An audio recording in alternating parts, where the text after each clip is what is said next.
웨딩 드레스라고 불리는 옷에 거친 레이스가 서윤아의 쇄골을 아프게 긁어내렸다. 수백만 원짜리 실크가 아니라 시장에서 급하게 구해온 조화처럼 뻣뻣한 재질이었다. 그녀는 지금 결혼식을 하러 가는 길이었다. 아니, 팔려가는 길이었다. 차가 멈춘 곳은 화려한 예식장이 아닌 서울에서 가장 비싸고 가장 적막한 병원의 VVIP 병동 입구였다. 차가운 유리문이 열리자 값비싼 방향제 냄새와 소독약 냄새가 뒤섞여 윤아의 폐부를 찔렀다. 아이러니한 조화였다. 허리 펴. 서윤아. 뒤따라 내린 박 여사의 목소리는 드레스만큼이나 뻣뻣했다. 죽으러 가는 사람처럼 굴지 마. 비록 그게 사실이라 해도 오늘 내 몸값으로 우리 리안이 유학길이 트였으니까. 옆에선 이복 동생 서리안이 값비싼 모피 코트 자락을 만지작거리며 킥킥거렸다. 언니, 축하해. 살아있는 시체랑 결혼하게 돼서. 하긴, 언니 같은 고아 팔자에 그 정도면 감지덕지해야지. 안 그래? 엄마. 윤아는 대답하지 않았다. 그녀는 10년 전 아버지가 돌아가시던 날을 떠올렸다. 박 여사가 어린 자신을 받아주며 했던 말. 내 아빠가 남긴 빚 대신 널 거두는 거야. 넌 평생 나한테 빚진 거야. 그 빚을 오늘 그녀의 몸으로 갚는 것이었다. 그녀는 인형처럼 이끌려 병동 가장 안쪽 삼엄한 경비가 지켜서는 병실로 들어섰다. 방 안은 거대한 궁전의 침실처럼 꾸며져 있었지만 그 중심에는 생명 유지 장치에 둘러싸인 한 남자가 누워 있었다. JW 그룹의 유일한 후계자. 권태민. 6개월 전 의문의 교통사고로 모든 것을 잃고 식물인간 상태가 된 남자. 그것이 그녀의 남편이었다. 침대 옆에는 그룹의 고문 변호사와 근엄한 표정의 노인이 서 있었다. 권태민의 할아버지이자 JW 그룹의 총수인 권영택 회장이었다. 결혼식은 서약 없이 진행되었다. 변호사가 기계적인 목소리로 혼인신고서의 조항들을 읽어내려 갔다. 윤아는 자신의 이름 옆에 도장을 찍었다. 그녀의 손은 떨리지 않았다. 모든 감각이 마비된 지 오래였다. 박 여사와 서리하는 변호사가 건네는 두툼한 봉투를 받아들고 만족스러운 미소를 감추지 못했다. 그럼 세아가 우리 사위 잘 부탁하네. 박 여사의 가증스러운 목소리를 마지막으로 두 사람은 미련 없이 병실을 나갔다. 권영택 회장은 윤아를 차갑게 쏘아보았다. 거래는 성사됐다. 내 손자가 깨어나든 깨어나지 못하든 넌 이제 JW 그룹의 안주인이다. 하지만 명심해.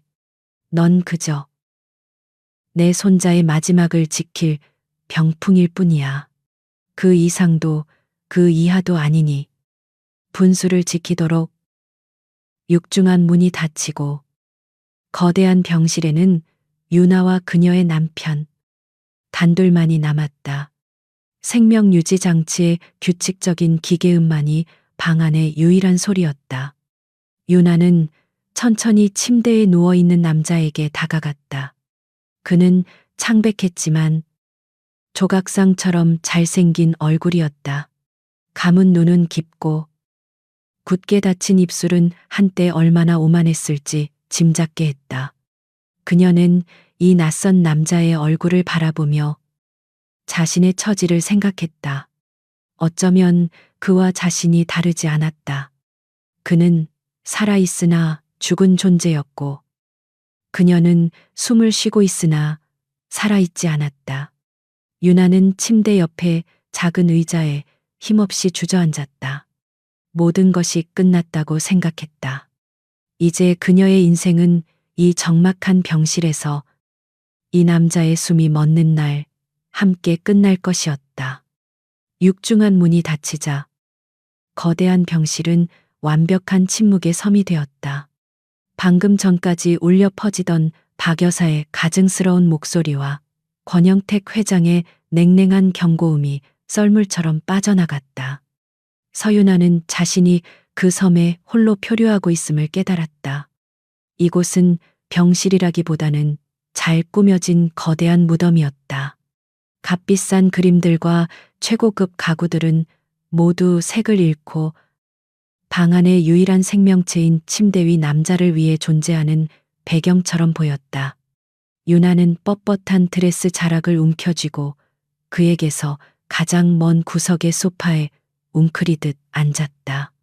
시간이 소리 없이 흘러갔다. 그녀는 시계를 보지 않았다. 이 공간에서는 시간의 흐름이 무의미하게 느껴졌다. 방 안을 채우는 것은 오직 삐 하는 심박 측정기의 단조로운 기계음과 인공호흡기가 폐로 공기를 불어넣는 낮고 규칙적인 바람 소리뿐이었다. 그 소리들은 이 남자가 아직 살아있음을 증명하는 유일한 증거였고 동시에 유나를 올가매는 쇠사슬의 소리이기도 했다. 그녀는 저 남자의 심장이 멎기 전까지는 이 거대한 무덤을 떠날 수 없었다. 저녁이 되자 간호사가 기척도 없이 들어왔다. 그녀는 유나를 가구처럼 투명하게 대했다. 그녀의 눈에는 오직 침대 위의 환자만이 존재했다. 간호사는 능숙하게 권태민의 상태를 점검하고 수액을 교체했다. 식사는 준비되는 대로 가져다 드리겠습니다. 사모님, 간호사는 감정 없는 목소리로 말했지만 사모님이라는 호칭은 유나의 귓가에 조롱처럼 들렸다. 그녀는 고개를 끄덕이는 것으로 대답을 대신했다. 간호사가 나가고 다시 정적이 찾아왔다. 유나는 문득 유리창에 비친 자신의 모습을 보았다. 창백한 얼굴, 억지로 입혀진 하얀 드레스. 그녀는 신부라기보다는 고대 의식에 받쳐진 재물처럼 보였다. 그녀는 천천히 자리에서 일어났다. 그리고 용기를 내어 침대 가까이 다가갔다. 조금 더 가까이에서 본 권태민의 얼굴은 비현실적으로 완벽했다. 짙은 눈썹, 날카로운 콧날, 굳게 닫힌 입술. 그는 마치 잠자는 숲속의 왕자처럼 보였지만 그에게는 그를 깨울 입맞춤도 그를 구할 기적도 없어 보였다. 유나는 그의 곁에 서서 이 낯선 남편을 가만히 내려다보았다. 당신은 좋겠네요. 그녀의 목소리는 너무나 작아서 그녀 자신에게만 들릴 정도였다. 아무것도 몰라도 되니까. 아무것도 느끼지 않아도 되니까. 그녀는 10년간 박 여사의 집에서 겪었던 수모를 떠올렸다. 리안이의 옷을 대신 빨고 그녀의 숙제를 대신해 주면서도 늘 빌어먹는 고아라는 말을 들어야 했던 날들. 아버지가 돌아가신 후 그녀의 인생에서 따뜻함이란 존재하지 않았다. 그녀는 자신도 모르게 손을 뻗어 그의 뺨에 연결된 센서를 스칠 뻔했다. 하지만 그녀는 차가운 금속 침대 난간을 붙잡는 것으로 대신했다. 그녀의 시선이 그의 감긴 눈에 머물렀다. 내 인생도 여기서 끝난 것 같아요. 그녀의 목소리가 희미하게 떨려 나왔다. 그것은 절망의 고백이자 이 세상에서 유일하게 자신의 말을 판단하지 못할 존재에게 건네는 처음이자 마지막 위로였다.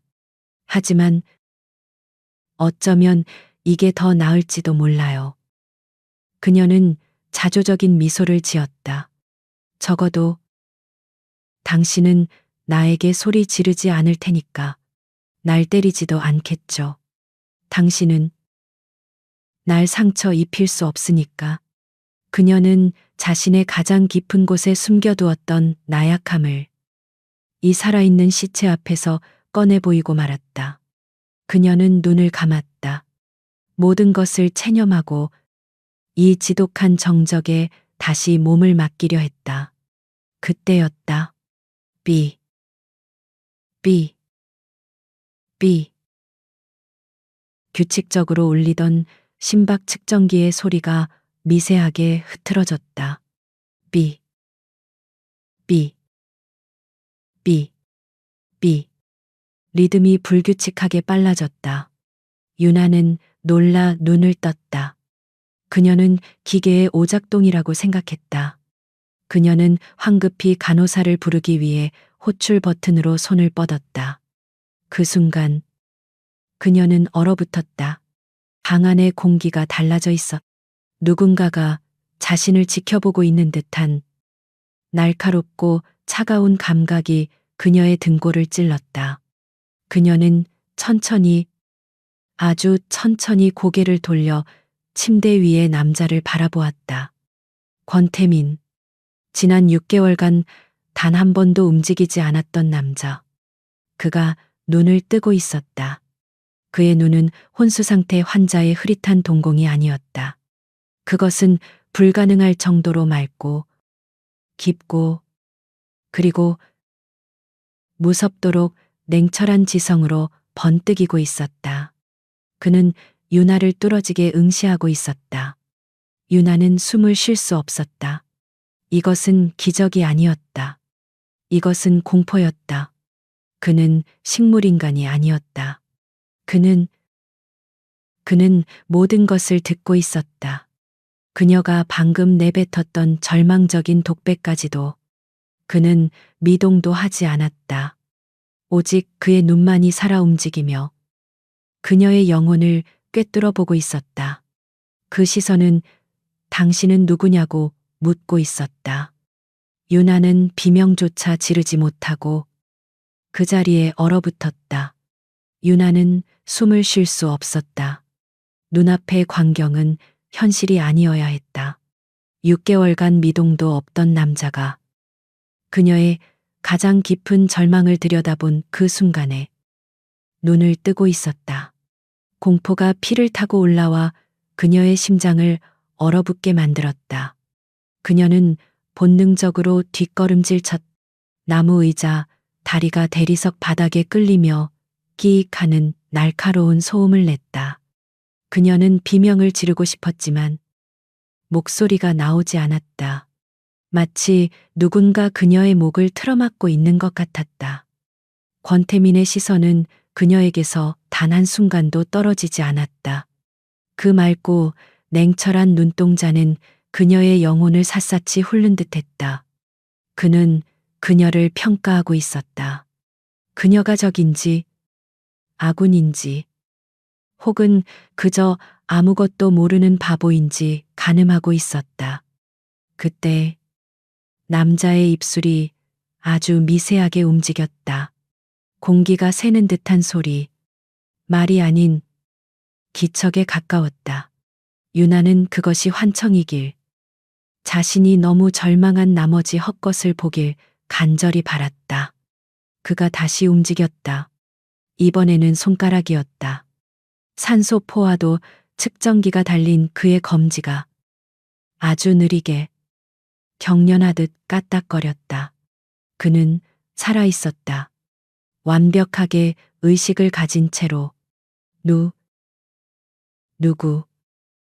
유나의 목소리가 마침내 터져나왔다. 그녀는 자기도 모르게 침대 머리맡에 붉은색 간호사 호출 버튼으로 손을 뻗었다. 안 돼. 바람 빠진 타이어에서 나는 소리 같았다. 남자의 목은 오랫동안 사용하지 않아 완전히 잠겨 있었고, 목소리는 쇳소리처럼 거칠었다. 하지만 그 단어는 분명했다. 안 돼. 그의 눈이 절박하게 경고의 빛을 띠었다.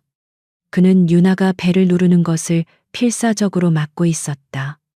아무도 부르지 마. 유나는 그 자리에 얼어붙었다. 이 남자는 식물인간이 아니었다. 그는 연기하고 있었다. 이 병실에서 6개월 동안 그렇다면 방금 전 그 근엄하던 권영택 회장 앞에서도, 자신을 팔아넘긴 박 여사 앞에서도 그는 모든 것을 듣고 있었다. 당신, 유나가 떨리는 목소리로 물었다. 다 듣고 있었어요. 내가 한 말. 그녀는 자신의 비참한 독백이 발각되었다는 사실에 얼굴이 하얗게 질렸다. 수치심과 공포가 뒤섞여 그녀를 질식시킬 것 같았다. 권태민은 대답 대신 앙상한 손을 들어 자신의 귀를 가리켰다. 그리고 다시 유나의 입을 가리켰다. 그는 천천히 고통스럽게 입을 열었다.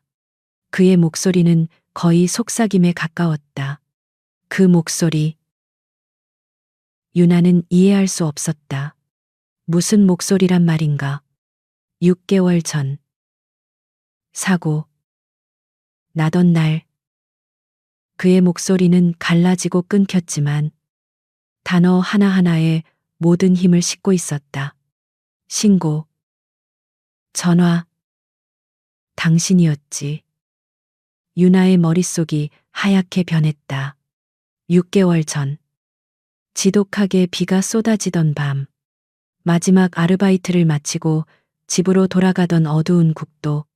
그녀의 눈앞에서 빗길에 미끄러져 처참하게 부서진 검은색 세단. 그녀는 본능적으로 119에 전화를 걸었다. 그녀는 구급차가 오는 것을 보고 두려워서 도망쳤다. 신문에 대서특필된 JW 그룹 후계자의 사고 기사를 보고 그녀는 자신이 구한 사람이 누구인지 알게 되었다. 그리고 그 사실을 지난 6개월간 아무에게도 말하지 않았다. 어떻게 그걸. 그녀의 목소리가 떨렸다. 그 목소리. 잊을 수 없었어. 그는 눈을 감았다. 의식이 꺼져가던 그 절망적인 순간. 빗소리를 뚫고 들려오던 유일한 생명의 소리.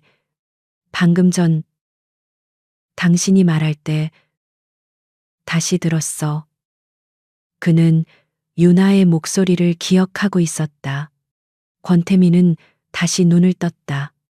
이번에는 그의 눈에 냉철함 대신 깊은 피로와 6개월간 억눌린 분노, 그리고 절박함이 서려 있었다. 그는 이 거대한 병실에 갇힌 포로였다. 날 죽이려던 놈들이야. 그가 속삭였다. 내 삼촌, 권영택. 유나는 숨을 삼켰다. 아까 그 근엄하던 회장, 그녀에게 병풍이라 말했던 남자, 그들은 내가 깨어나길 원치 않아. 그는 유나의 눈을 똑바로 바라보았다.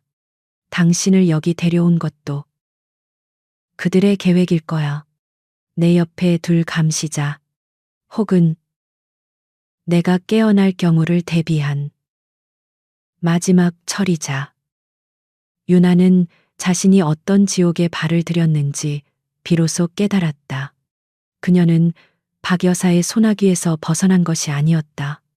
더 거대하고 잔인한 덫에, 그것도 미끼로 던져진 것이었다.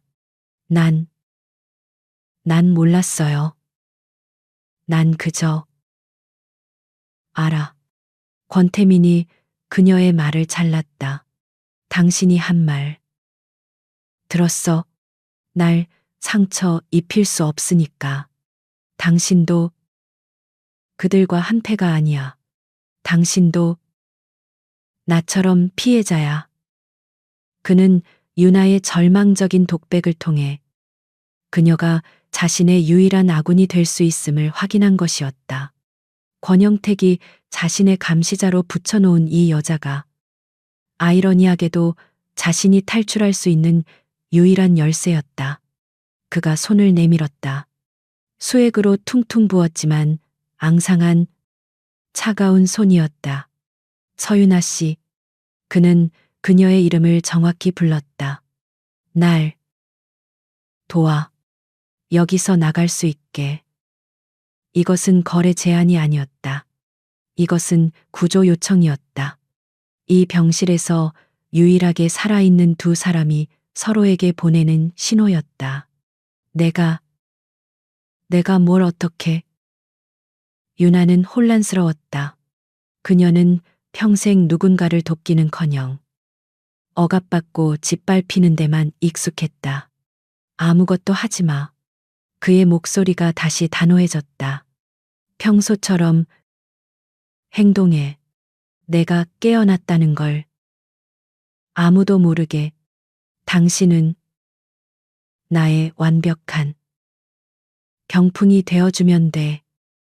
그는 다시 한번 고통스럽게 숨을 몰아쉬었다.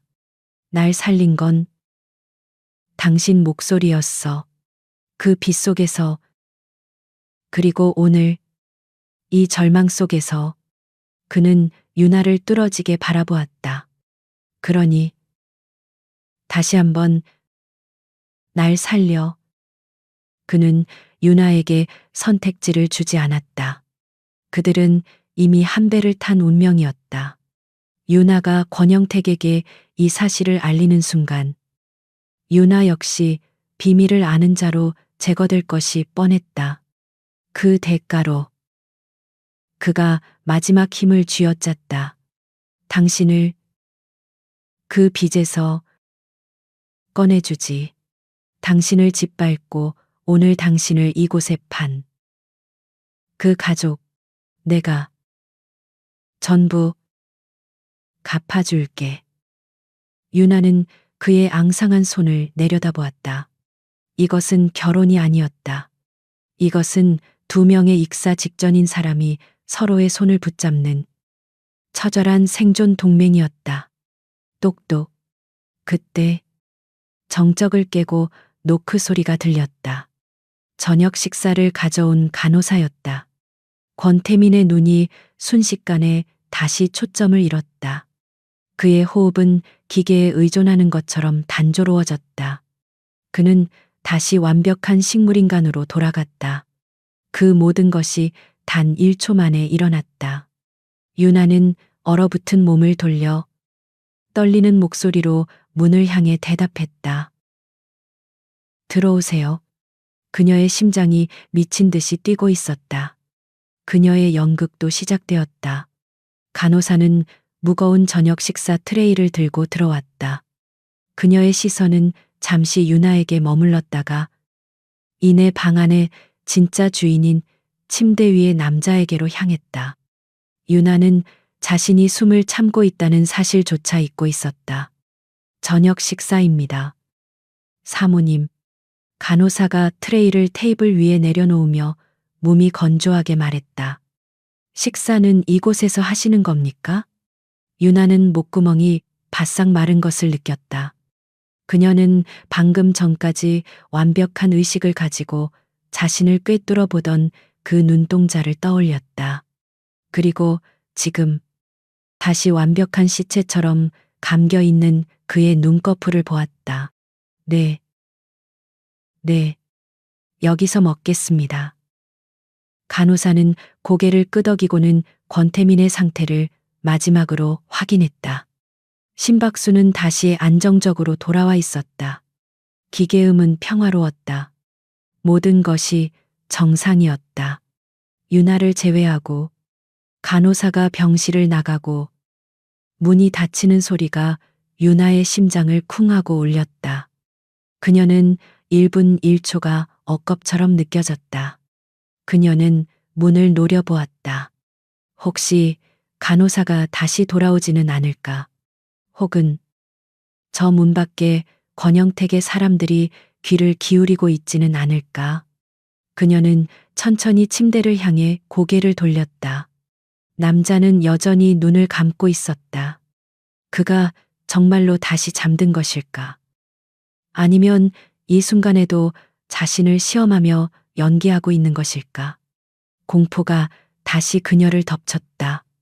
이 방은 무덤이 아니었다. 이 방은 무대였다. 그녀는 식욕이 전혀 없었지만 차갑게 식어가는 수프를 억지로 떠먹었다. 그녀의 모든 행동이 감시당하고 있을지도 모른다는 생각이 들었다. 권태민이 말한 감시자라는 단어가 떠올랐다. 권영택은 분명 이 방 어딘가에 카메라를 설치해 두었을 것이다. 그 생각이 들자 그녀는 수프 그릇을 든 채 얼어붙었다. 그렇다면 권태민이 방금 눈을 뜬 것도 그녀에게 말을 건넨 것도 모두 녹화되었을까? 아니다. 유나는 고개를 저었다. 만약 그랬다면 이미 병실 문이 열리고 권영택의 사람들이 들이닥쳤을 것이다.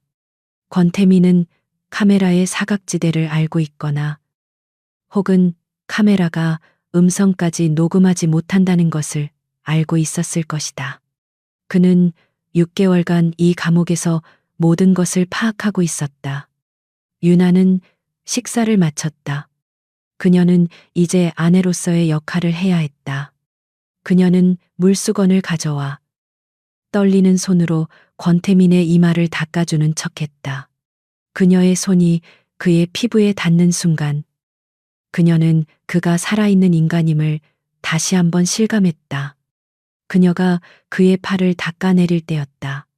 그녀의 손이 그의 손바닥을 스치는 순간 그의 새끼손가락이 아주 미세하게 거의 느껴지지 않을 정도로 그녀의 손바닥을 한번 긁었다.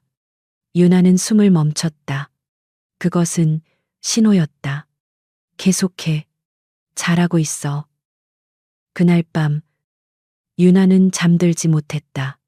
병원에서는 보호자를 위한 간이 침대를 마련해 주었지만 그녀는 차마 그곳에 누울 수 없었다. 그녀는 의자에 앉아 숨죽인 채 침대를 바라보았다. 저 남자는 지금 깨어 있을까? 그녀처럼 이 지독한 연극의 다음 막을 기다리고 있을까? 그렇게 며칠이 흘렀다. 유나는 완벽한 소박한 아내가 되어갔다. 그녀는 아침 일찍 일어나 간호사가 오기 전 권태민의 얼굴을 닦고 정해진 시간에 식사를 했다. 그리고 가장 중요한 일과 그녀는 그에게 책을 읽어주기 시작했다. 이것은 권태민이 그녀에게 내린 첫 번째 지시였다. 그가 깨어난 다음 날 그녀가 그의 손을 닦아줄 때 그는 그녀의 손바닥에 힘겹게 책이라는 단어를 썼다. 소리를 내어 책을 읽는 것은 그가 외부의 자극에 반응하는지 확인하는 가장 자연스러운 방법이었기 때문이다. 권영택 회장은 이틀에 한 번꼴로 병실을 찾았다. 그는 유나를 볼 때마다 노골적인 경멸을 감추지 않았다. 그는 유나가 값비싼 병실 소파에 웅크리고 앉아 싸구려 소설책을 읽어주는 모습을 보며 혀를 찼다. 쓸데없는 짓.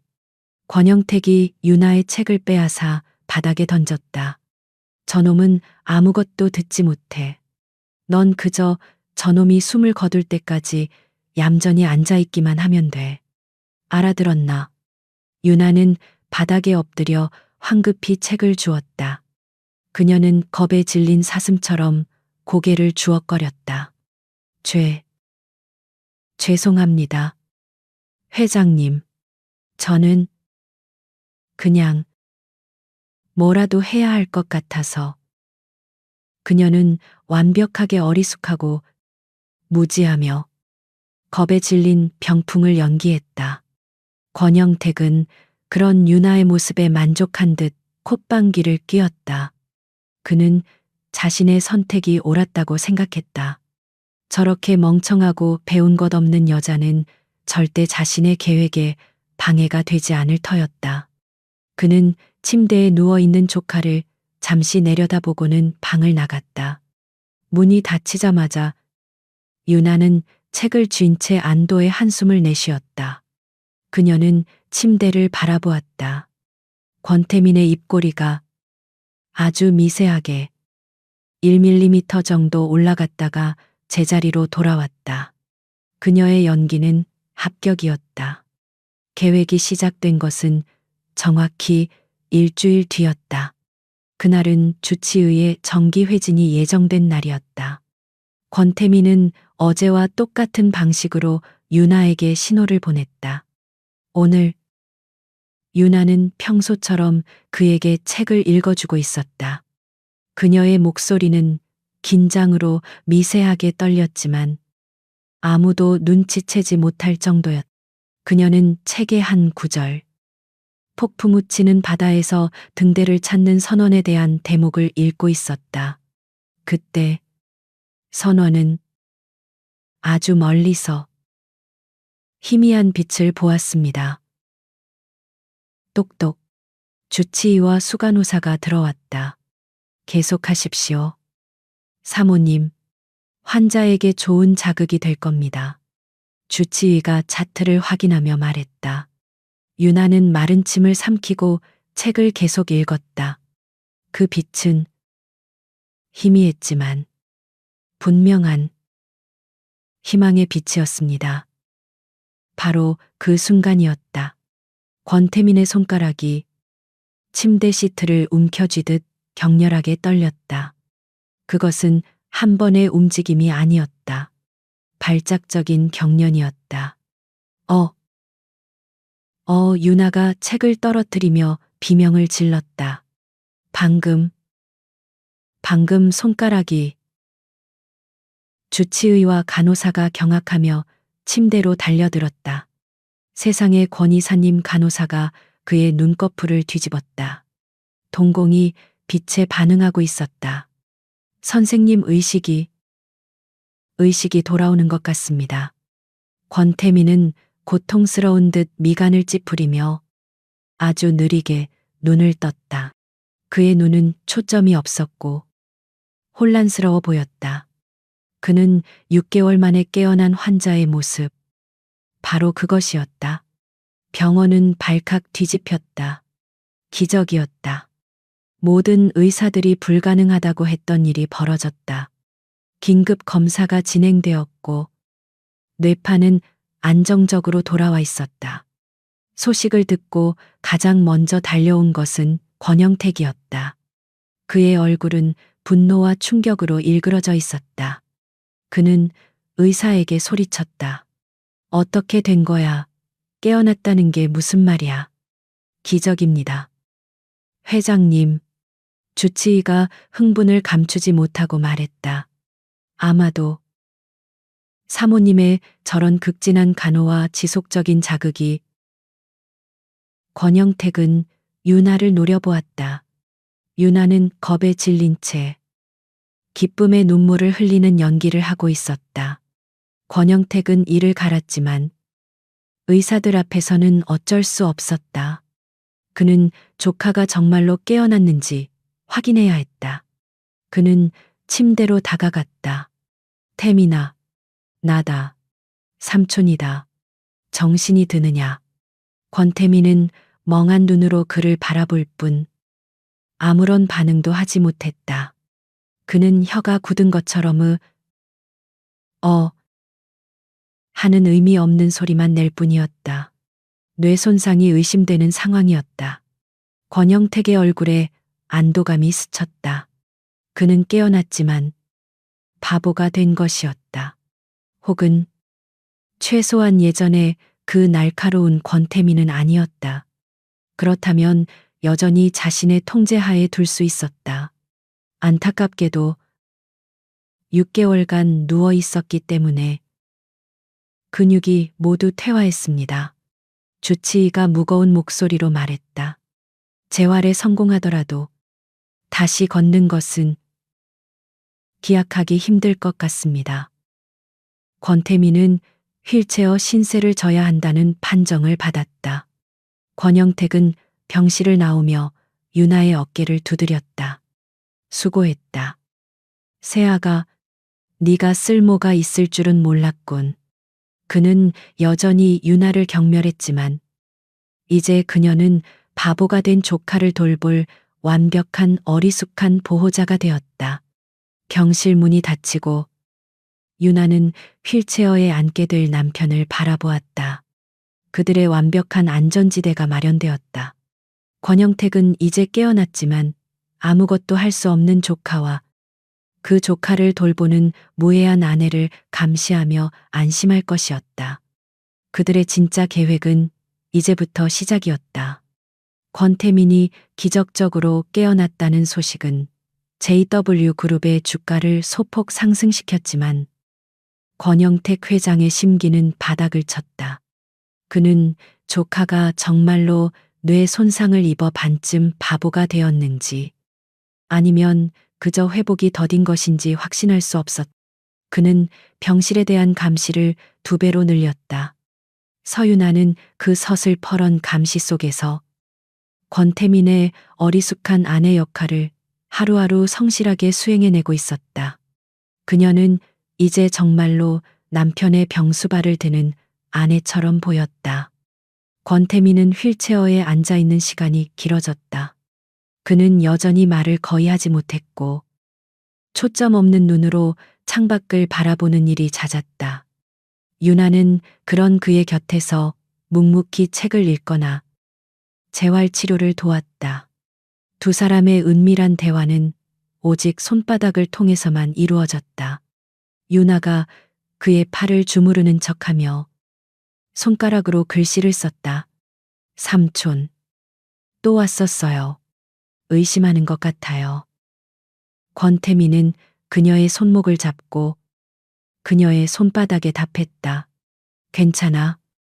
더 바보처럼 굴어. 때가 오고 있어. 그때는 유나가 병실에 들어온 지 정확히 1달째 되는 날 찾아왔다. 박 여사와 서리안이 JW 가문의 대저택으로 유나를 방문한 것이다. 그들은 더 이상 병원이 아닌 권태민이 퇴원해 머무는 본가 저택으로 당당하게 들어섰다. 박 여사와 서리안은 그 거대한 저택의 규모에 압도당했지만 이내 이곳의 안주인이 자신의 딸이자 하녀이라는 사실에 오만함이 극에 달했다. 그들은 유나를 만나러 온 것이 아니었다. 돈을 받으러 온 것이었다. 어머, 유나야, 이게 얼마만이니? 박 여사는 값비싼 실내 장식들을 노골적으로 훑어보며 유나를 끌어안는 척했다. 그나저나 사위는 좀 어때? 아직도 말도 못하고 그런다며. 아이고, 우리 딸 팔자야. 서리아는 아예 유나의 방을 제 집처럼 뒤지고 있었다. 언니, 이 드레스룸, 뭐야, 이게 다 언니 거야. 말도 안 돼. 언니 같은 애한테 이런 게 어울린다고 생각해나. 저 가방 하나만 줘. 유나는 10년간 그랬듯이 모욕을 참아내며 억지 미소를 지었다. 리아나, 그건 안 돼. 내 것이 아니야. 뭐가 내 것이 아니야. 내 남편이 식물인간이나 다름없는데. 이 집 재산은 다 내 거 아니야. 우리가 널 어떻게 키웠는데. 벌써부터 우리를 무시해 박 여사가 본색을 드러냈다. 유나는 두 사람을 저택의 거대한 온실로 이끌었다. 권태민이 그곳에서 담요를 덮은 채 휠체어에 앉아 있었다. 그는 창밖의 겨울 정원을 멍하니 바라보고 있었다. 완벽한 반쪽짜리 바보의 모습이었다. 박 여사와 서리아는 권태민을 보고는 일말의 거리낌도 없이 경멸의 시선을 보냈다. 아이고, 사위, 장모 왔네. 박 여사가 과장되게 손을 흔들었다. 권태민은 천천히 고개를 돌렸지만 그저 멍하니 바라볼 뿐이었다. 쯧쯧, 저렇게 잘생긴 얼굴이 반쯤 맛이 가다니. 서리안이 소리내어 비웃었다. 언니, 저런 사람이랑 밤에 같이 자는 건 아니지. 소름 끼쳐. 유나의 얼굴이 창백하게 굳었지만 그녀는 애써 참았다. 지금은 때가 아니었다. 박 여사가 유나의 팔을 잡아 끌며 본론을 꺼냈다. 유나야, 리안이 유학 자금이 조금 더 필요하게 됐어. 아무래도 네가 사위한테 말을 잘해서. 말이라니요. 엄마, 제가 말을 알아들어요. 서리안이 끼어들었. 그냥 언니가 금고에서 꺼내오면 되지. 언니는 평생 우리한테 빚지고 사는 거잖아. 아빠 빚. 언니가 다 갚아야지. 우리가 언니를 이 집에 팔아준 덕분에 호강하는 거고. 유나의 어깨가 가늘게 떨렸다. 10년간 그녀를 올감했던 그 빚디라는 단어. 그녀는 조용히 고개를 들었다. 그녀의 눈은 더 이상 겁에 질려 있지 않았다. 그곳에는 차가운 연민만이 서려 있었다. 엄마, 리아나, 두 사람. 아직도 상황 파악이 안 돼 유나의 목소리는 조용했지만 온실의 공기를 얼어붙게 만들었다. 박 여사가 유나의 태도에 불쾌해하며 소리치려던 순간 온실 문이 열렸. JW그룹의 고문 변호사 김 변호사가 정장을 입은 법원 집행관 2명과 함께 들어왔다. 박 여사와 서리아는 갑작스러운 남성들의 등장에 당황했다. 뭐예요? 당신들 누군데 함부로 들어와. 김 변호사는 박 여사의 말을 무시하고 유나에게 정중히 고개를 숙였다.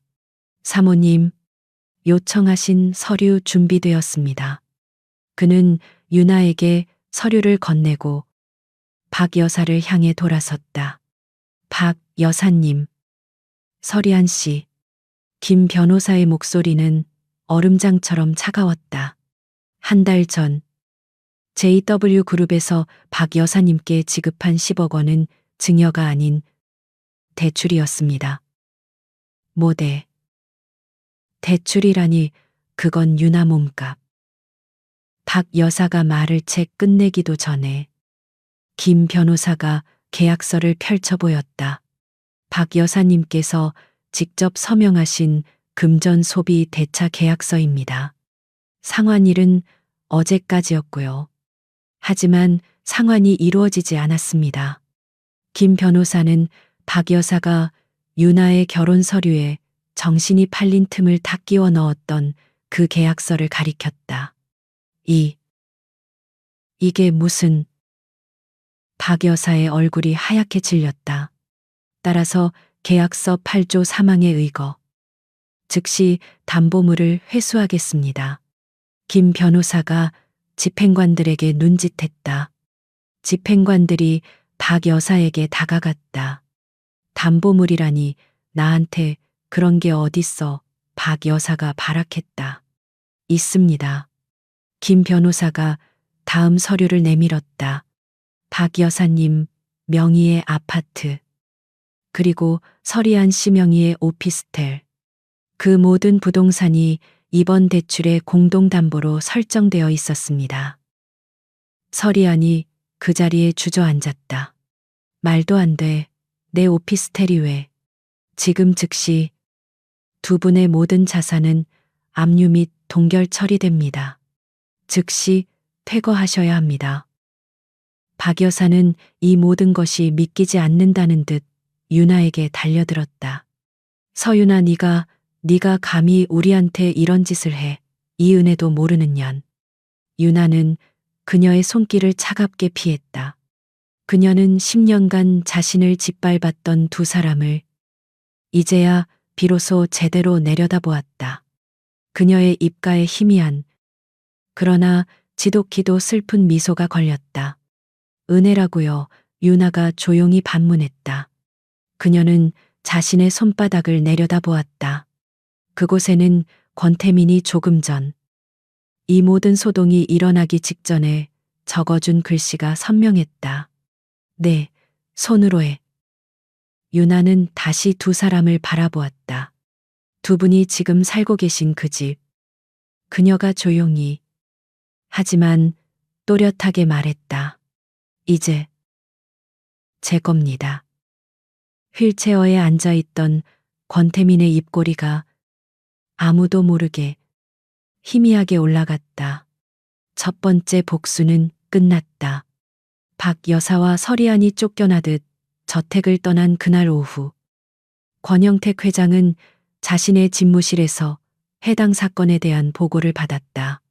그의 표정은 분노가 아닌 차가운 의심으로 굳어 있었다. 보고서의 내용은 완벽했다. 법적으로 한치의 오차도 없는 깔끔한 채권 회수였다. 박 여사가 서명한 금전 소비 대차 계약서, 그리고 담보로 설정된 부동산 목록까지 모든 것이 너무나도 매끄럽게 처리되었다. 권영택은 그것이 마음에 걸렸다. 서윤아, 그저 시골 고아 출신의 빚더미에 팔려온 어린 계집애가 이런 일을 계획했다고 그는 자신의 손으로 직접 고른 그 순진하고 멍청해 보이던 병풍을 떠올렸다. 그녀가 이런 법적 절차를 알 리가 없었다.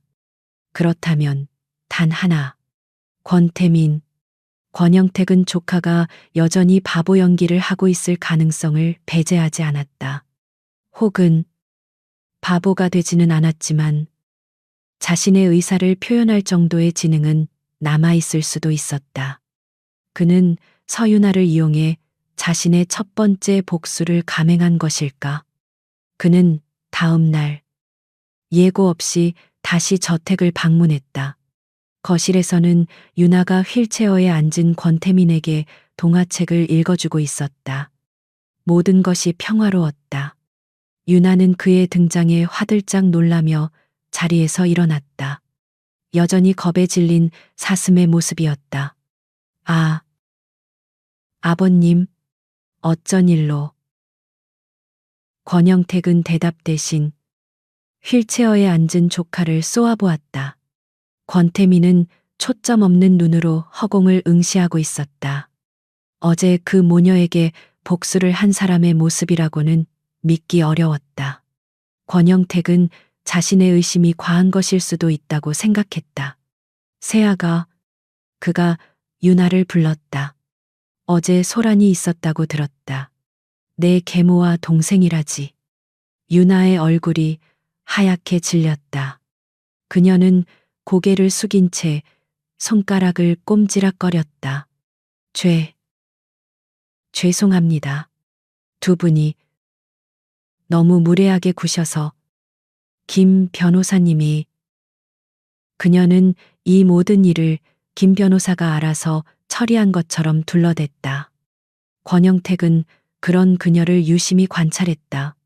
그녀의 눈은 분명 공포에 질려 있었지만 그 깊은 곳에는 어제 자신의 집을 되찾은 사람의 안도감이나 기쁨이 아닌 기묘한 평온함이 자리 잡고 있었다. 그것은 그녀의 배경과 어울리지 않는 침착함이었다. 수고했다. 집안이 시끄러운 건 좋지 않지. 그는 그렇게 말했지만 의심의 불씨를 끄지 않았다. 그는 저택의 집사장을 따로 불렀다. 태민이를 돌볼 사람이 더 필요하겠군. 경험 많은 간병인을 새로 들이도록 하게. 내가 직접 고른 사람으로. 그렇게 조 여사라는 중년의 간병인이 저택에 들어왔다. 그녀는 풍채가 좋고 손이 야무져 보였지만 그녀의 진짜 임무는 권태민의 재활을 돕는 것이 아니었다. 그녀는 권영택의 눈과 귀였다. 그녀는 권태민과 서윤아의 일거수일투족을 감시하기 위해 투입된 첩자였다. 윤아는 그 사실을 즉각 알아차렸다. 조 여사는 필요 이상으로 친절했지만 그녀의 시선은 항상 윤아와 권태민에게 고정되어 있었다. 그녀는 윤아가 권태민에게 말을 걸 때마다 근처에서 빨랫감을 개거나 화초에 물을 주는 척하며 귀를 기울였다. 그날 밤 윤아는 권태민의 재활운동을 돕는 척하며 그의 손바닥에 이 사실을 알렸다. 새 간병인, 감시자. 권태민은 굳은 얼굴로 고개를 끄덕였다. 그의 손가락이 윤아의 손목에 닿했다. 조심해. 그녀가 시험할 거야. 시험은 예상보다 빨리 찾아왔다. 며칠 뒤 윤아가 권태민을 데리고 정원에서 산책을 할 때였다. 조 여사가 따뜻한 차를 내왔다. 사모님, 도련님, 날이 쌀쌀하네요. 따뜻한 차 한잔하세요. 그녀는 유나에게 찻잔을 건네고 권태민에게 다가갔다. 그리고 그녀는 실수인 척 뜨거운 찻주전자를 권태민의 다리 쪽으로 기울였다. 마비된 다리가 뜨거움에 반응하는지 시험하려는 속셈이었다. 유나는 그 찰나의 순간 몸이 먼저 반응했다. 그녀는 휠체어를 밀치며 그 앞을 막아섰고 끓는 찬물이 그녀의 손등 위로 쏟아졌다. 깍! 유나의 비명소리에 조 여사가 당황한 척 찻주전자를 바로 세웠다. 어머나 사모님 괜찮으세요? 아이고. 제가 정신이 없어서. 유나의 손등이 순식간에 붉게 부어올랐다. 지독한 고통이 밀려왔지만 유나는 자신의 손을 감싸주며 조 여사를 향해 고개를 저었다. 아, 아니에요. 괜찮아요. 제가 부주의해서. 그녀는 눈물을 글썽이며 모든 것을 자신의 탓으로 돌렸다. 휠체어에 앉은 권태민의 눈썹이 꿈틀거렸다. 그의 눈에는 순간적으로 살기 어린 분노가 스쳤지만 그는 곧 다시 멍한 표정으로 돌아갔다. 그는 유나가 단순한 동정심이나 공포 때문에 그런 행동을 한 것이 아님을 알았다. 그것은 전략적인 판단이었다. 자신의 정체를 보호하기 위한 순간적인 자기 희생. 만약 자신이 피하거나 반응했다면 모든 것이 끝장났을 것이다. 유나가 그 모든 것을 감수하고 자신을 지켜낸 것이었다. 그날 밤 조 여사는 권영택에게 보고했다. 권태민 이사님은 정말 아무 반응도 없었습니다. 뜨거운 물에도 전혀 미동도 없으시더군요. 그저 멍하니 앉아만 계셨습니다. 대신 그 부인이 크게 다쳤습니다. 아주 아둔할 정도로 남편을 감싸더군요. 권영택은 그 보고에 만족했다. 그의 의심이 조금은 누그러졌다. 서유나는 그저 아둔하고 순진한 여자일 뿐이었다. 하지만 권태민은 달랐다. 그는 그날 밤 유나가 자신의 서재에서 몰래 얼음찜질을 하는 모습을 지켜보았다. 그녀는 아프다는 소리 한 번 내지 않고 붉게 부어오른 손등을 차갑게 식히고 있었다. 그는 처음으로 깨달았다. 자신이 살려달라고 손을 내밀었던 저 여자는 그저 가련한 신데렐라가 아니었다. 그녀는 고통을 참아내는데 이골이 난 누구보다 강인한 생존자였다. 그리고 이제 그의 가장 완벽한 전략적 파트너가 되어주고 있었다. 시간은 상처를 더디게 아물게 했다. 유나의 손등에 남은 옅은 흉터처럼 저택의 삶은 고요한 긴장감 속에서 흘러갔다. 조 여사의 감시하는 시선은 이제 그림자처럼 그녀의 일상에 스며들었다. 그녀와 권태민의 동맹은 그 흉터만큼이나 단단해졌다. 그들은 더 이상 손바닥에 글씨를 쓰지 않았다. 이제는 눈빛만으로 혹은 손가락을 까딱이는 미세한 움직임만으로도 서로의 의도를 읽어냈다. 유나는 완벽한 연기자였고 권태민은 그녀의 연기를 지켜보는 유일한 관객이었다. 균열은 예상치 못한 곳에서 시작되었다. JW 그룹이 사활을 걸고 추진 중이던 JW 헤리티지 센터 프로젝트에 심각한 문제가 터진 것이다. 그룹의 수권 사업이자 권 회장의 마지막 꿈이기도 한 이 거대한 문화복합 공간 설계는 공교롭게도 권영택이 총괄하고 있었다. 유나는 매일 아침 권태민의 휠체어를 밀고 신문을 읽어주며 이 소식을 접했다. JW 헤리티지 센터. 파트너사 계약 줄줄이 파기. 무리한 설계 변경. 안전성 논란. 그녀는 이것이 단순한 경영 실수가 아님을 직감했다. 권영택이 고의적으로 프로젝트를 좌초시키고 있었다. 그는 값싼 자재를 사용하고 비전문적인 설계팀을 고용하여 막대한 프로젝트 비용을 횡령하고 있었다. 그리고 그 모든 실패의 책임을 결국에는 병상에 있는 권태민과 그룹 자체에 돌릴 속셈이었다. 권 회장의 시름은 날이 갈수록 깊어졌다. 그는 손자의 병실을 찾는 횟수가 잦아졌지만 그 얼굴에는 그늘이 가득했다. 그는 휠체어에 앉은 권태민 앞에서 차마 하소연도 못하고 그저 한숨만 내쉴 뿐이었다. 그날 오후 권 회장은 잔뜩 흐린 얼굴로 설계도면 몇 장을 들고 병실을 찾았다. 그는 조 여사에게 물러가라는 손짓을 했다. 조 여사는 마지못해 나갔지만 문틈으로 귀를 기울이고 있음을 유나는 알았다. 태민아, 권 회장은 손자의 마비된 손을 잡으며 탄식했다. 이놈들이 내 마지막 꿈을 망치려 드는구나. 이 설계를 보거라. 이게 말이 된다고 생각하느냐. 그는 거대한 도면을 테이블 위에 펼쳤다. 유나는 차를 내오며 그 도면을 흘끗 보았다. 권 회장은 유나를 의식하지도 못한 채 분노에 찬 목소리로 중얼거렸다. 빛이 없어. 건물에 생명이 없단 말이다. 로비가 이렇게 막혀 있는데 어떻게 방문객들이 흐름을 이해하겠는가? 전부 죽은 공간이야. 그는 이 프로젝트에 한국 전통 건축의 흐름과 빛을 담아내고 싶어 했다. 하지만 권영택이 가져온 설계안은 그 모든 것을 정면으로 거스르고 있었다. 유나는 쟁반을 든 채 그 도면에서 눈을 뗄 수 없었다. 그녀의 심장이 가늘게 떨리기 시작했다. 그녀는 잊고 있었다.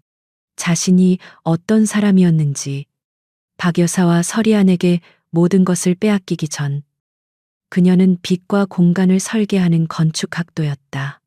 그녀는 천부적인 재능을 가졌다는 말을 들었었다. 만약 유나의 입에서 자기도 모르게 목소리가 새어나왔다. 너무나 작아서 혼잣말에 가까웠다. 권 회장은 그녀의 중얼거림을 듣지 못했다. 하지만 휠체어에 앉은 권태민은 들었다. 그의 시선이 유나에게로 향했다. 만약 유나가 다시 한번 용기를 냈다. 그녀는 쟁반을 내려놓고 그 복잡한 설계 도면을 향해 조심스럽게 다가갔다. 이 중앙 아트리움을 15도 정도만 서쪽으로 옮기면 권 회장이 그제야 고개를 들었다. 그의 눈이 놀라움으로 커졌다. 뭐라고? 유나는 자신이 선을 넘었음을 깨닫고 황급히 뒤로 물러섰다. 죄송합니다. 회장님, 제가 감히 그냥 혼잣말이었습니다. 아니, 권 회장이 그녀를 붙잡았다. 그의 눈은 날카로운 사업가의 눈으로 돌아와 있었다. 계속해보거라. 아트리움을 옮기면 그 다음은 유나는 마른 침을 삼켰다. 그녀는 문틈에 조 여사를 의식했지만 일단 시작된 말을 멈출 수 없었다. 그녀의 떨리던 손가락이 도면 위의 한 지점을 정확히 짚었다. 여깁니다. 지금 이 남쪽 파사드가 아침 빛을 전부 막고 있습니다. 하지만 아트리움을 옮기고 단순 강화 유리 대신 편광 유리를 사용하면 그녀의 목소리는 점점 확신에 차기 시작했다.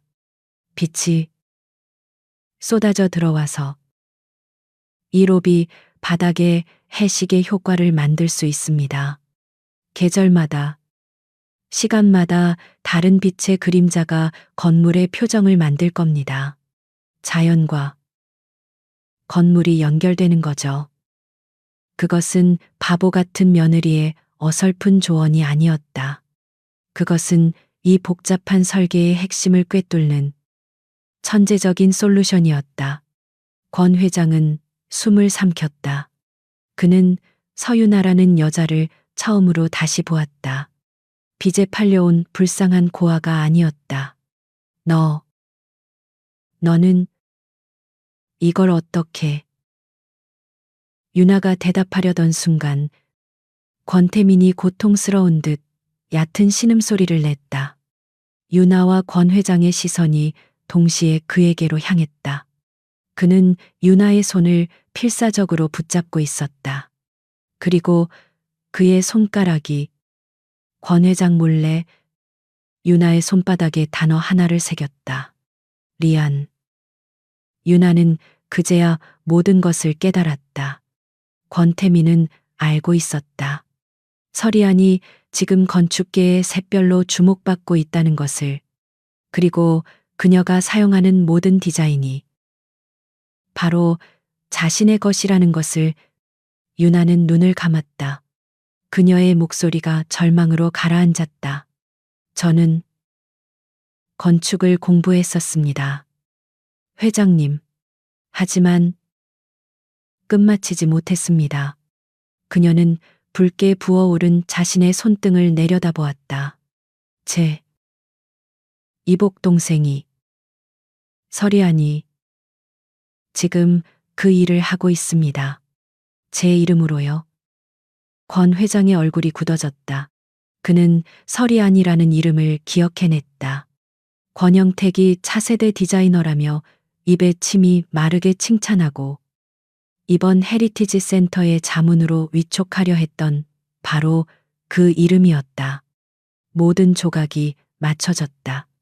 권영택은 고의로 프로젝트를 망치고 있었고 그 대안으로 자신의 사람, 즉 서리안을 내세워 모든 공을 가로채려 하고 있었다. 그리고 서리안의 재능은 바로 눈앞의 이 며느리에게서 훔친 것이었다. 권 회장은 유나의 어깨를 짚었다. 그의 눈에는 더 이상 경멸이 없었다. 그곳에는 미안함과 무섭도록 차가운 분노, 그리고 자신이 집안에 들인 이 보물에 대한 경외감이 서려 있었다. JW 그룹 임시 주주총회장은 차가운 긴장감으로 얼어붙어 있었다. 권영택 부회장이 소집한 이 긴급 총회는 표면적으로는 JW 헤리티지 센터 프로젝트의 위기 극복을 위한 것이었으나 그 실질적인 목적은 단 하나였다. 식물인간에서 반쪽짜리 바보가 되어 돌아온 상속자 권태민의 법적 경영권을 박탈하는 것. 권영택은 단상 중앙에서 비장한 표정으로 주주들을 선동하고 있었다. 존경하는 주주 여러분, 보시다시피 우리 그룹의 수권 사업이 좌초될 위기입니다. 이 모든 것은 현 경영진의 공백 상태에서 비롯된 것입니다. 그의 시선이 회의장 구석, 휠체어에 앉아 있는 권태민을 향했다. 안타깝게도 태민이는 아직 정상적인 경영 판단을 할 수 없는 상태입니다. 우리는 언제까지고 이 위기를 방치할 수 없습니다. 저 권영택이 이 위기를 수습하고 그룹을 정상화시킬 수 있도록 저에게 힘을 실어 주십시오. 몇몇 권영택의 측근 주주들이 박수를 치기 시작했다. 다른 주주들은 불안한 눈빛으로 서로를 쳐다볼 뿐이었다. 그들 역시 이대로는 안 된다는 것을 알았지만 노회한 권영택의 야심을 모르는 바도 아니었다. 휠체어에 앉은 권태민은 멍한 표정으로 박수 소리를 듣고 있었다. 그의 곁에는 서유나가 창백한 얼굴로 그러나 꼿꼿한 자세로 앉아 있었다. 조 여사는 그들의 바로 뒷줄에서 매서운 눈으로 두 사람을 감시했다. 이에 있습니다. 그때 가장 앞자리에 앉아 있던 권 회장이 무거운 목소리로 정적을 깼다. 모든 시선이 그에게로 쏠렸다. 영택이 내 말대로 프로젝트에 문제가 있는 것은 사실이다.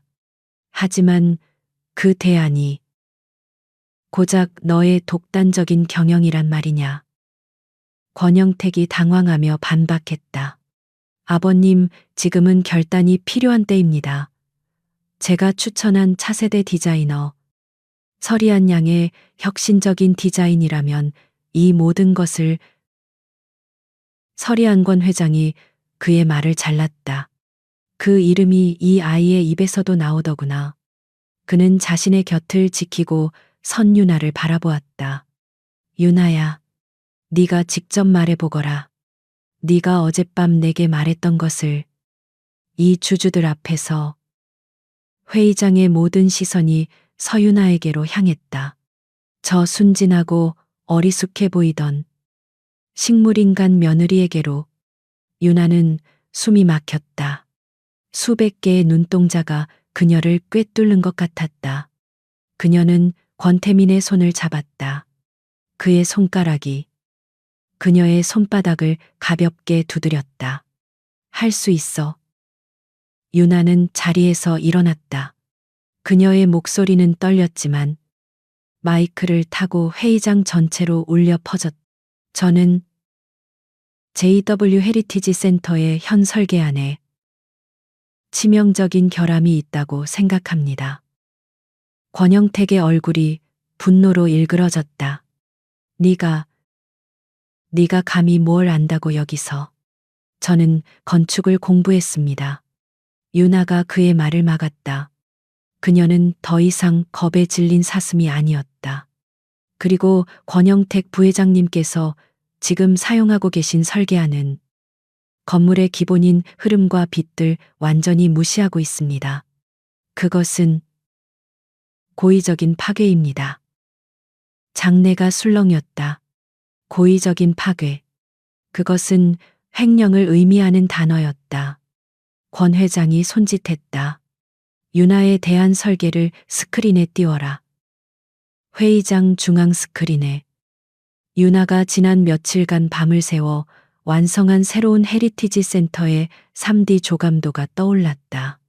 그것은 권영택의 답답하고 어두운 설계와는 차원이 달랐다. 빛이 건물을 관통하며 흐르고 공간은 살아 숨 쉬는 듯했다. 주주들 사이에서 감탄사가 터져나왔다. 이것이야말로 그들이 원했던 그림이었다. 이것은 표절이야. 권영택이 궁지에 몰려 외쳤다. 네가 감히 서리안 디자이너의 아이디어를 훔친 개로구나. 그렇습니까? 유나가 그를 똑바로 바라보았다. 그렇다면 지금부터 제가 훔쳤다는 그 증거를 보여드리겠습니다. 그녀는 자신의 노트북을 스크린에 연결했다. 화면에는 그녀가 5년 전 대학 졸업 작품으로 제출했던 포트폴리오 파일이 떴다. 날짜와 시간이 선명했다.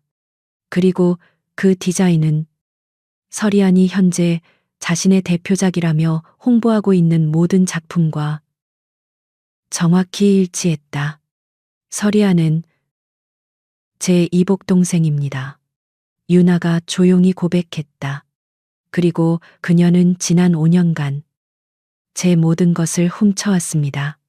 제 디자인, 제 이름, 그리고 제 인생까지도요. 권영택은 말문이 막혔다. 그는 자신이 내세운 유망주가 자신이 경멸하던 저 며느리의 것을 훔친 도둑에 불과했다는 사실에 경악했다. 유나는 마지막 파일을 띄웠다. 그것은 권영택이 헤리티지 센터의 자재 공급 업체로 선정한 회사들의 목록이었다. 그리고 이것은 권 부회장님께서 선정한 유령 회사들입니다. 이 회사들을 통해 지난 6개월간 최소 500억 원의 자금이 부당하게 빠져나갔습니다. 그녀는 권태민이 깨어난 직후부터 그가 손가락으로 알려준 정보를 토대로 김 변호사와 함께 비밀리에 추적해온 결과물을 가장 결정적인 순간에 터뜨린 것이었다. 주주 총회장은 완벽한 혼돈에 휩싸였다. 권영택은 사기꾼과 결탁하여 회사 돈을 횡령하고 그 죄를 조카에게 뒤집어 씌우려 했던 것이다. 전현이 권영택이 유나에게 달려들려던 순간 권 회장이 지팡이로 그의 앞을 막아섰다. 이 모든 증거는 즉시 검찰로 넘어갈 것이다. 권영택은 그 자리에 주저앉았다. 그의 야망은 산산조각 났다. 회의는 속게되었다. 권 회장이 유나의 손을 잡고 단상으로 이끌었다. 나는 오늘 JW그룹의 새로운 희망을 여러분께 소개하고자 합니다. 모든 시선이 다시 유나에게로 향했다. 그녀는 더 이상 누군가의 병풍이 아니었다. 그녀는 자신의 재능으로, 자신의 힘으로 이 거대한 제국을 구해낸 유일한 설계자였다. 주주총회는 권영택의 완벽한 패배로 끝났다. 그는 횡령 및 배임 혐의로 즉각 모든 직위에서 해제되었고 검찰의 수사망이 그를 향해 좁혀오기 시작했다. 그의 시대는 끝났고 서유나는 JW그룹의 새로운 희망으로 떠올랐다. 그날 밤 저택에는 폭풍우가 몰아쳤다. 유나는 잠 못 이루고 권태민의 병실 소파에 앉아 있었다. 그녀는 오늘 낮에 있었던 일이 마치 꿈처럼 비현실적으로 느껴졌다. 자신이 그 수많은 사람 앞에서 당당하게 목소리를 냈다는 것이 믿기지 않았다. 권태민은 휠체어에 앉은 채 창밖을 바라보고 있었다. 그는 승리했음에도 불구하고 그 표정은 그 어느 때보다도 어두웠다. 그는 6개월간 자신을 올감했던 거대한 적의 실체를 확인했지만 그 적이 자신의 피를 나눈 삼촌이라는 사실에 고통스러워하고 있었다. 괜찮아요. 유나가 조심스럽게 물었다. 그녀가 그에게 사적인 감정으로 말을 건 것은 처음이었다. 권태민은 천천히 고개를 돌렸다. 그의 눈은 더 이상 멍하지 않았다. 맑고 깊은 그의 시선이 유나에게 향했다. 괜찮지 않아. 그의 목소리는 여전히 낮고 잠겨 있었지만 분명한 의지가 담겨 있었다. 아직 끝나지 않았어. 유나는 그 말의 의미를 이해할 수 없었다. 모든 증거가 드러났고 권영택은 몰락했다. 무엇이 더 남았단 말인가. 그때였다. 저택 전체의 불이 마치 심장이 멎는 것처럼 일순간에 꺼졌다. 정적이 찾아왔고 빗소리와 바람 소리만이 거칠게 유리창을 두드렸다. 비상전력이 켜지기까지 몇 초의 암흑. 유나는 본능적으로 권태민의 휠체어를 붙잡았다. 무슨 일이죠? 그가 왔어. 권태민이 차갑게 속삭였다. 비상등이 켜지고 복도 쪽에서 둔탁한 소리가 들려왔다. 저택의 보안 시스템이 마비된 것이다. 조 여사는 이미 낮에 권 회장에 의해 해고되어 사라진 뒤였다. 이 거대한 저택에 지금 이 순간 그들을 지켜줄 사람은 아무도 없었다. 병실 문이 거칠게 열렸다. 권영택이었다. 그는 빗물에 흠뻑 젖어 있었고 그의 눈은 광기로 번뜩였다. 그는 더 이상 JW 그룹의 신사가 아니었다. 모든 것을 잃고 막다른 길에 몰린 짐승이었다. 연극은 끝났나. 그가 젖은 머리카락을 쓸어 넘기며 비웃었다. 그의 손에는 작은 스패너가 들려 있었다. 아주 감동적인 주주총회였어. 안 그런가? 내 조카. 유나는 숨을 삼키며 휠체어 앞으로 막아섰다. 아버님. 이러시면 안 됩니다. 경비원 권영택이 미친 사람처럼 웃었다. 그들은 지금 이 저택의 통신이 두절된 것도 모르고 있을 거다. 내가 이 집의 보안을 설계했거든. 태민아, 그가 조카에게로 천천히 다가갔다. 네가 감히 날 속여. 이 반쪽짜리 바보 녀석이. 그는 휠체어에 앉은 권태민의 멱살을 잡아챘다. 권태민은 여전히 아무런 저항도 하지 못하는 환자처럼 굴었다. 그리고 너. 그의 시선이 유나에게 향했다. 저 멍청한 계집애가 내 모든 것을 망쳤어. 그만하세요. 유나가 그의 앞을 막으려 했지만 권영택은 그녀를 거칠게 밀쳐냈다. 유나는 바닥에 쓰러지며 테이블 모서리에 머리를 부딪혔다. 윽. 유나 씨. 권태민의 입에서 처음으로 다급한 외침이 터져 나왔다. 권영택은 그 소리를 듣고 더욱 확신에 찬 미소를 지었다. 역시 연기였군. 처음부터 이 계집애와 짜고 친 고스톱이었어.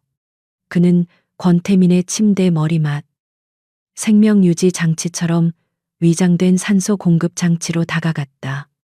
그래, 주주총회에서 날 횡령범으로 몰았지.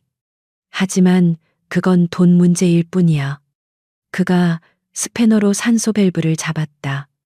하지만 네가 6개월 전에 어떻게 사고가 났는지 그 증거는 없지 않나? 그가 모든 것을 자백하고 있었다. 그가 권태민의 사고를 사주했다. 네가 정말로 깨어났는지 아니면 이대로 다시 잠들지. 오늘 밤 여기서 끝을 보자. 그가 스패너에 힘을 주어 밸브를 돌리려 했다. 유나는 머리가 깨질 듯한 고통 속에서도 그를 막기 위해 기어가려 했다. 안 돼. 바로 그 순간이었다. 권영택의 손목을 움켜쥔 것은 유나의 손이 아니었다. 그것은 강철처럼 단단하고 무서운 힘을 가진 손이었다. 권태민의 손이었다. 권영택의 눈이 믿을 수 없다는 듯 커졌다. 그는 천천히 고개를 돌렸다. 휠체어에 앉아 있어야 할 그의 조카가 자신의 두 발로 6개월 만에 완벽하게 서 있었다. 권태민은 멱살을 잡혔던 셔츠를 바로잡았다. 그는 앙상했지만 그 눈빛은 살아있는 그 어떤 존재보다도 강렬했다. 그는 자신보다 키가 큰 삼촌을 차갑게 내려다보았다. 연기는 삼촌이 더 대단하시네요. 그의 목소리는 더 이상 환자의 것이 아니었다. 그것은 제왕의 목소리였다. 내 사고를 그렇게 완벽하게 위장할 줄은 몰랐으니까. 권영택은 스패너를 떨어뜨렸다. 그는 유령을 본 사람처럼 뒷걸음질 쳤다. 네. 네가 어떻게 다리가 재활은 꽤 순조로웠습니다. 이 훌륭한 아내 덕분에 권태민이 바닥에 쓰러진 유나를 향해 잠시 시선을 돌렸다. 그의 눈에 스친 것은 분노와 죄책감이었다. 그리고 삼촌의 자백. 권태민이 벽에 걸린 액자를 가리켰다. 액자 뒤편에 붉은 램프가 깜빡이고 있었다. 지금 이 순간 모든 것이 녹화되고 있었습니다. 삼촌이 끄는 카메라는 가짜였거든요. 권영택은 그 자리에 무너져 내렸다. 그는 횡령이 아니라 살인 미수로 체포될 것이었다. 그는 자신의 손으로 자신의 완벽한 무덤을 팠다. 저택의 문이 열리고 권 회장과 김 변호사 그리고 경찰들이 들이닥쳤다. 이 모든 것은 권태민이 마지막 함정을 파기 위해 설계한 연극이었다. 권영택이 끌려나가는 혼란 속에서 권태민은 비틀거리며 유나에게 다가갔다. 그는 그녀의 부어오르는 이마를 조심스럽게 쓸어주었다. 괜찮아. 유나는 고통 속에서도 자신을 내려다보는 그 남자를 바라보았다. 휠체어 없이 자신의 두 발로 우뚝 선 남자. 그녀의 병풍은 사라졌다. 이제 그녀의 눈앞에는 그녀가 목숨을 걸고 지켜낸 진짜 남편이 서 있었다.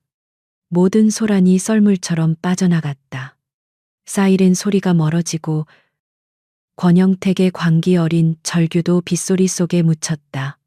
거대한 저택에는 다시 모든 것이 시작되었던 그날 밤의 병실처럼 무거운 침묵이 내려앉았다. 유나는 이마를 짚은 채 바닥에 주저앉아 있었다. 욱신거리는 고통보다 이 모든 지독한 연극이 끝났다는 허탈감이 더 크게 밀려왔다. 그녀의 병풍으로서의 역할도 감시받던 죄수의 삶도 모두 끝났다. 그때 그림자가 그녀를 덮었다. 유나는 천천히 고개를 들었다. 권태민이었다. 그는 6개월 만에 처음으로 자신의 두 다리로 비록 위태롭게 보일지라도 꼿꼿이 서 있었다. 그는 더 이상 휠체어에 의지한 환자가 아니었다. 그는 천천히 그녀 앞에 무릎을 꿇었다. 그의 시선이 그녀의 이마, 테이블 모서리에 부딪혀 붉게 부어오른 상처에 머물렀다. 그는 조심스럽게 마치 깨지기 쉬운 것을 다루듯 그녀의 상처에 손을 뻗었다. 그의 손가락은 차가웠지만 그 손길은 유나가 평생 느껴보지 못한 온기를 담고 있었다. 아팠겠다. 그의 목소리는 낮고 잠겨 있었다. 그것은 그녀의 이마 상처만을 말하는 것이 아니었다. 유나는 대답 대신 그를 바라보았다. 이 남자의 눈동자, 자신을 공포에 떨게 했던, 그리고 자신에게 유일한 희망이 되어 주었던 그 눈동자.